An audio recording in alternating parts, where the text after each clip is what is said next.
Hello again. It's me, Uncle Dennis. And Sonia says I'm taking too long on this tape. Everybody will be bored to death.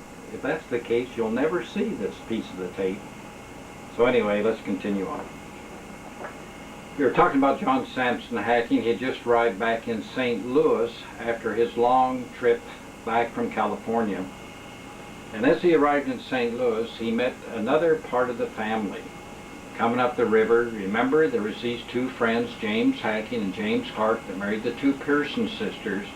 Well, James Clark and his wife, one of the Pearson sisters, came up the river, and their daughter's name was Jane Clark. Well, it turns out that John Sampson Hacking and Jane Clark fell in love. Now, they were first cousins. Did you catch that? They were first cousins, and they got married.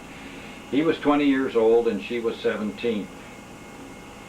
Their family needed some help in going west, so John Sampson went back to work in the coal pits there by St. Louis, and the family continued on by wagon train across Missouri from St. Louis over to what we know today as Kansas City, or Independence, Missouri, which is on the far west part of Missouri. While they were traveling west, John Sampson worked in the coal pits, and he caught up with the family by traveling by steamship up the Missouri River to Independence. But while he was traveling on the steamship, he got word that a wagon train had been attacked by Indians and all of the people killed. And so he was really worried that it was his family that had been killed. Well, when he got to Independence, he found the family and everybody was all right. So that proved to be a false rumor as far as he was concerned. They then started west. They got themselves outfitted. They then started west with the Banks Company, and there was a number of events on their travel west, and I'll just encourage you to read it from the family histories. I won't try to cover them all. One thing of interest, though, that when they went through Fort Bridger, Wyoming, when they stopped at Fort Bridger, they were camped in close proximity of the first handcart company. Now, we all learn about the handcart companies and the terrible ordeals they had, particularly the last two handcart companies that came west.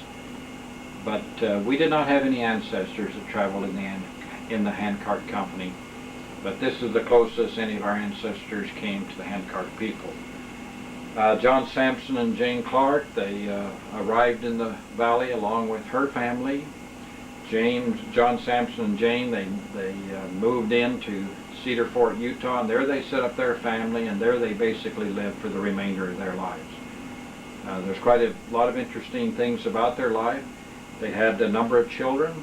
Of course, the one we're interested in is Joseph Pearson Hacking, and he took on his mother's maiden name as his middle name. But anyway, he is my grandfather, and so he plays a role in the family as well. So that concludes my comments with regard to John Sampson Hacking and his wife, Jane Clark. Hi again, it's Uncle Dennis. I think I failed to held up the trophy last time during our break period, so we'll just proceed on.